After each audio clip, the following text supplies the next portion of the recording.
Walk through flames, feel fury in the fire. Drop the reason for the fight, dog. Let's go. I'm a natural born fighter.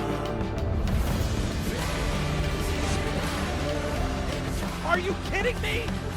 Lead for the end zone! Touchdown! Come on! We're going for this fight together. Hey everybody, happy Friday on NFL Live. Hannah Storm along with Marcus, Mina, and Dan, and we have been itching to talk about this Thursday night football game. What a way to get week 5 started. All right, if you didn't stay up late enough, here is what happened. It's touchdowns and then Joshua Carty drilling the kick from 48 yards. He had missed an extra point that was blocked. He had missed a kick, and he had a short kick in the overtime. But to overtime we go. First and 10 from midfield for the Niners. Then it's Mac Jones dumping it off to Christian McCaffrey, who had 50-plus rushing and receiving yards for a 4th straight game. The Niners are within field goal range. San Francisco trying to take the lead now with the field goal. On comes Eddie Pinheiro, 41 yards, just barely. And the Niners are up 26-23. Now it's 4th and 1 from the 11, and Sean McVay decides to go for it, and this call did not pay off. The Niners win 26-23 in overtime. Here's Stafford after the game. I mean, that's a bread and butter short yardage call for us, so I didn't have any problem with it. That's trusting our guys to go out there and make a play. They did a nice job of stopping it. Frustrating that we didn't get it. It was a poor decision by me right there, but to give the Niners credit, they made enough plays to be able to win the football game. We had plenty of chances throughout this game, but I'm pretty sick right now. I'm sick of the spot that I put our group in to end the game, but hey, these are the tough beats that you got to be able to learn from and move forward, and that's what we're going to do. McVay says that he regrets the play call, taking full accountability, of course. So, Dan, let's start with you. What are your thoughts about the way they went for it? Yeah, I love them going for it. Before we get to the tape, though, do you see how much pain is on his face? Yes. That's one of the reasons why he is such a great coach and why that his teams are always so committed for him. I would say this. Sean McVay's beauty is the way that he sets up play calls. 5 times last night, the Rams had 3rd and 1 or 4th and 1. On 4 of those, they ran basically the same play, same formation. Early in the first quarter, they get to that 4-man surface, and they run what we call duo, a bunch of double teams. Now, this is 3rd and 1. They get it. There's an unblocked person defensively. They get it, okay? So that's a good conversion. You go into the second quarter, it's same formation. This time, they just have the receiver down a little bit closer, but it's the same play. 4th and 1, double teams. Okay, now they get a little bit of a backside cut, but once again, they convert.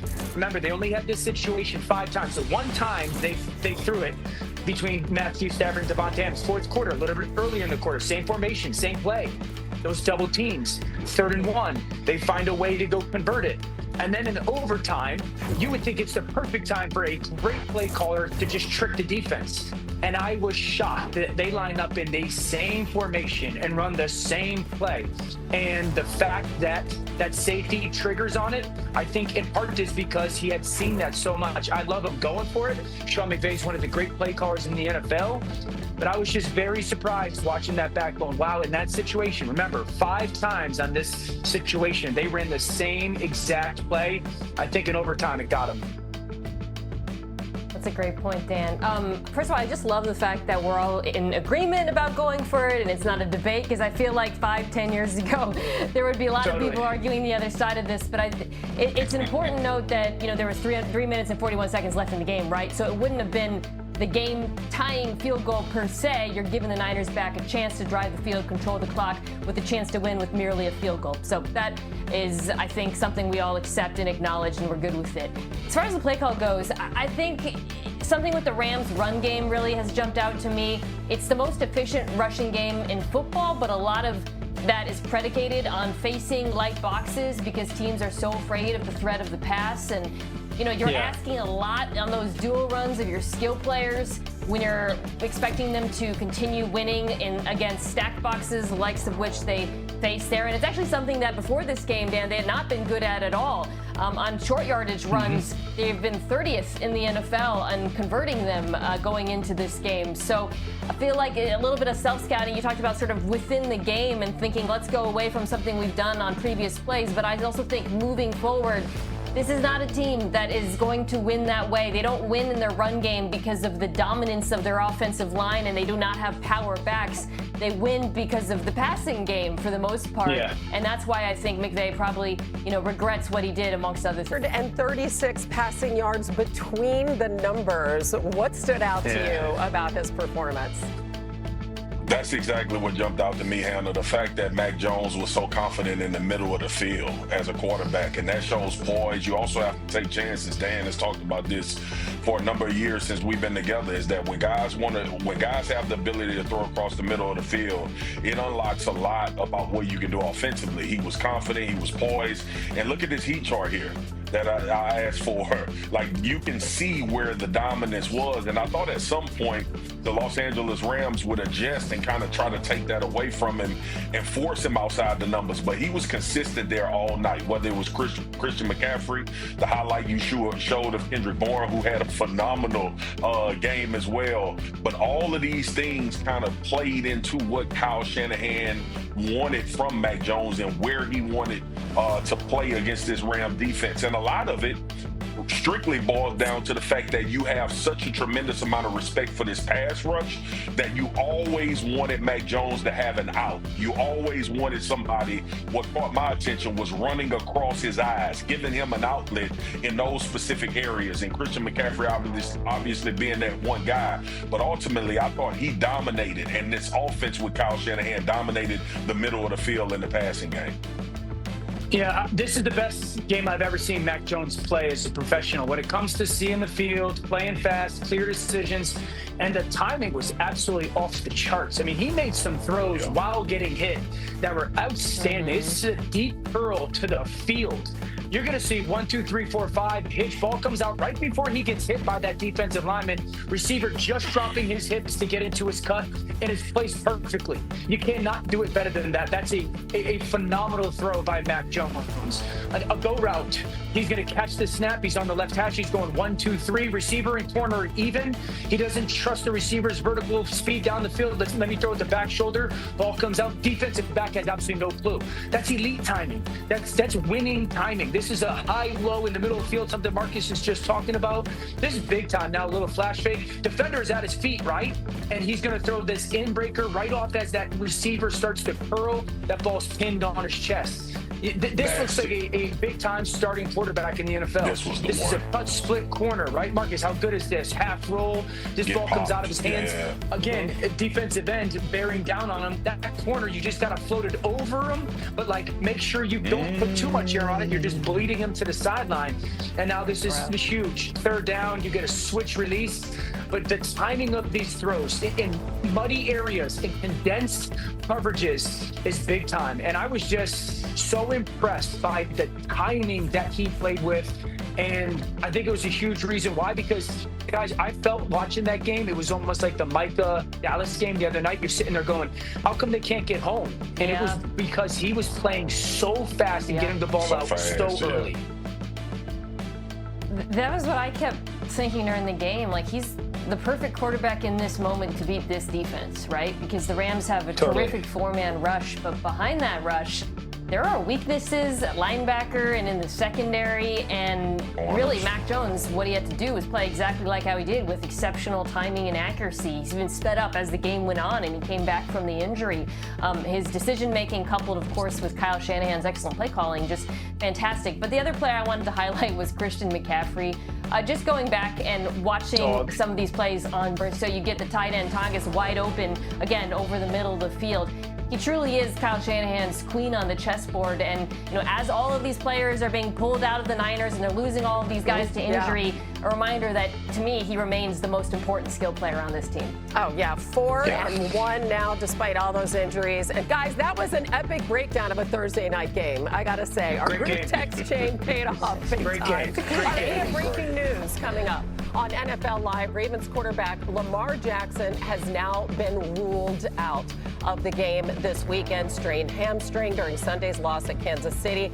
Did not practice at all this week. And just speaking of the Rams, they host the Rams next Sunday before their bye week. So he could get 2 weeks of recovery for missing one more game, which leaves Cooper Rush as their starting quarterback. Here he was today.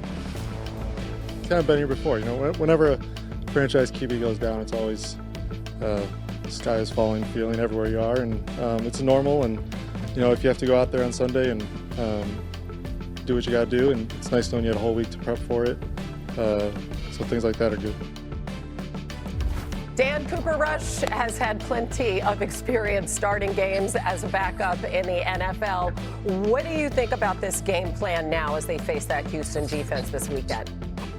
Yeah, I believe the Ravens can beat Houston even without Lamar. Now, it's a very small formula. I think number one, and I've talked about this, Derrick Henry's got to get the ball plenty. I would say 25 plus carries for Derrick Henry. And something that you can do against his defense is what we call trap or wham runs. You just get vertical because the defensive line flows so much. That's going to be a big deal, but he has not carried the football enough in games, specifically on early down. Second thing, these linebackers are so downhill. You have to be willing to play action them. So it's a run to Derrick Henry. It's a second down play action. It's something that they're very comfortable doing. It's something that Cooper Rush is very capable of doing. Third thing is you got to block Danielle Hunter. You cannot allow Danielle Hunter to wreck this football game. This is a fast defense. It's a physical defense. It's a violent defense. You have to make sure that that edge rusher does not ruin your football game. I think they can do it if they follow a formula that's similar to this. Their defense is going to have to bow up against Houston's struggling offense, but they could beat Houston without him. I mean, okay, so they're without Lamar. He has a lot of company on the bench. I mean, just look at this injury report.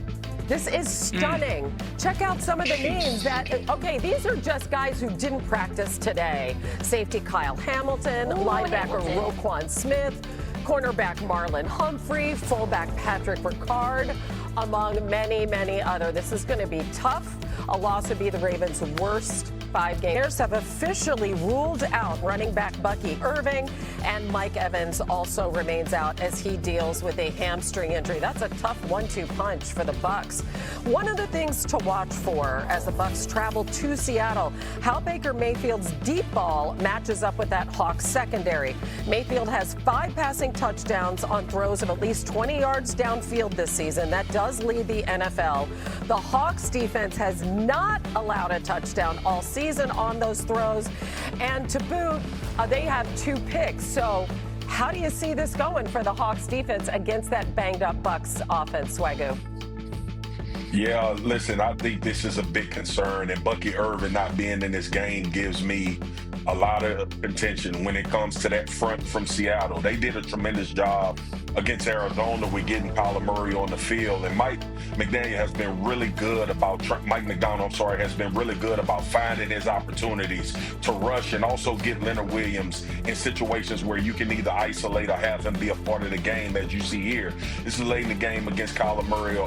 You see the double linebacker, double C-gap pressure, and they take away what's in the secondary. It goes along with what you said, Hannah. They're not giving up big plays, and they're keeping everything in front of them, and that rush is really going to be a problem. I thought Bucky Irving would alleviate some of that for Baker Mayfield. Baker has done a good job with his legs getting out of pressure at times, and also Bucky Irving has kind of been the answer to that, especially late last week in that game. You saw them start to get him the ball in the passing game, and he was able to make moves after the catch. But I'm concerned about the Buccaneers this week, especially with this front from Seattle and him not having those easy outlets to turn yards out.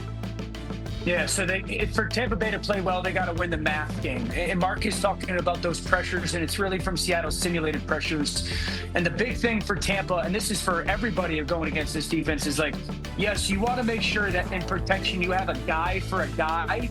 The big thing is you don't want to have 2 guys for a guy or 3 guys for a guy, because The problem with these simulated pressures, for everyone to understand, is they're really only rushing 4 guys. And so they still have 7 in coverage.